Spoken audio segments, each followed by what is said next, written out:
Hello everyone and welcome to a hard mode Bulu explanation guide as of 3.3. Our group was made up of a Vanguard and a Guardian tank, 2 Sage Heals, 3 Commandos, and 1 Sentinel. Basic overview of the fight. The basic mechanics are as follows. Scatter Blast, it's a ability that affects the top 2 threat handled. Needs to make sure that it's handled by the tanks and not DPS. The ads need to be run by a DPS, by a barrel. More on that in a bit. Volley, Mass Barrage, Fire Cake all persist through from story mode, and the cards have an added mechanic from story mode. They have an additional card that targets the tanks and adds another healing phase to this. Our basic strategy is we stack on the boss at the beginning of the fight, and about 12 to 15 seconds into the fight, a DPS breaks off to grab a barrel for the first set of ads. Moving forward, tanks need to be making sure that they're positioning themselves properly for when the scatter blast comes out, and a DPS needs to be running a barrel to grab the ads to ensure that they're not putting that into a DPS's face. Handling the ads is one of the most important aspects of this fight. We found that it's best to be proactive in trying to grab a barrel before they spawn to grab them so they do not eat the healers. The last and another important part of this fight is DPS and healer movement and spacing. They need to be spaced out, and you need to make sure that you're not moving too close to each other, and that you try to keep a healer as close to the tanks as possible throughout the fight. So as you'll see here when the fight starts, we're all going to stack up on the boss's back, and including our Sentinel DPS who's running the first barrel. The tanks are positioned one directly in front of him and one split out to the right. This is to ensure that the scatter blast does not hit the DPS running the first barrel. So you'll see Fuda here grabbing the first barrel and running up to grab the first ads that will spawn up top. Everybody else is staying stacked in. Once you see the first volley come out, which is the purple circle that he just got there, everybody will break out.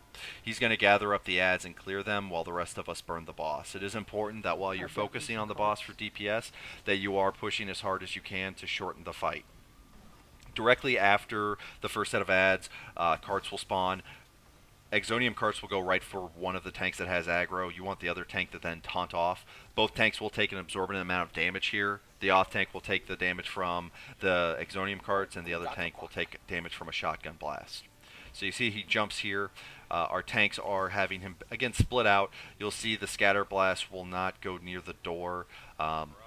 With the next set of ads that spawn with Mass Barrage here, we have the tanks clear those up, and this is a regular mechanic that will always happen. Mass Barrage and the second set of ads will always spawn together. So you'll have your tanks clean them up. We find it's best to do that as opposed to running a barrel for the second set to ensure that our DPS get a good start on the boss. Great job, tanks. So as we're going here, Scatter Blast going out, and it is a very heal-intensive phase for the tanks.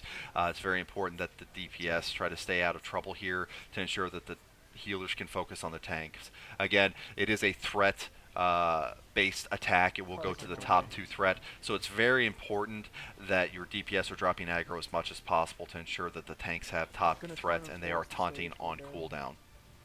Carts, Volley, Fire Keg, and Mass Barrage will spawn throughout the fight. You're going to see the next set of ads spawn right here. I picked up my barrel a little early. The ads come out at 20 seconds into the fight, and then a minute with the first Mass Barrage, and then about every 50 seconds thereafter. That is not an exact number. We found that that's the closest approximation that we can get at this point, though. So we run the ads through the circle, and then we have the other 3 DPS continue to DPS the boss while the last ad gets killed, and then the other DPS gets back onto the boss. At that point, it's really a rinse-repeat on the fight. The mechanics don't ever change.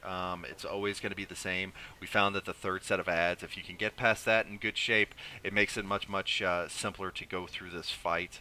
A note on running the barrels.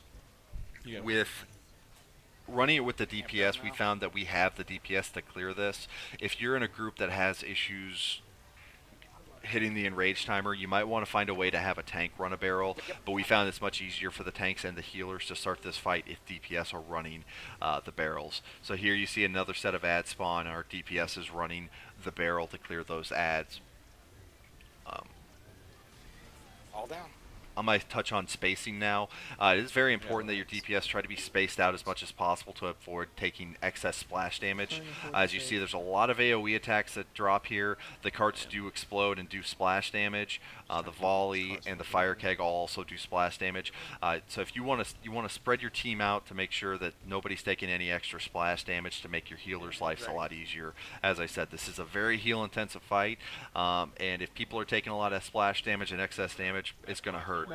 Here we got lucky, and the next set of ads spawned directly before a mass barrage, so we were able to clear them up with that. That doesn't always happen, and you may need at that point your 4th DPS to run a barrel. Our DPS did pick up the barrel here. And effectively wasted his lockout, because once you pick up a barrel, you get a debuff that prevents you. Well, when you pick up a barrel, you then move extremely slow. It makes you very ineffective at running ads.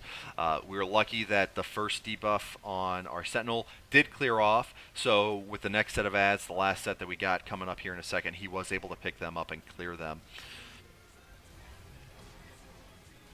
So at this point, as I said, we are just going through the same mechanics over and over and over again.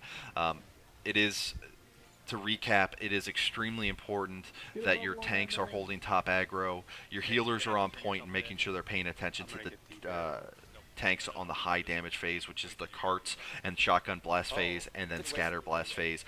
Both of those phases, the tanks take a lot of damage, and it's very important that they get the desired attention that they need. In order to do that, the DPS need to make sure that they're not standing in anything that they're not supposed to be standing in. Enjoy the hard mode Bulu kill, guys, and good luck with your future pulls. How much easier that fight is now. Okay, so that's why you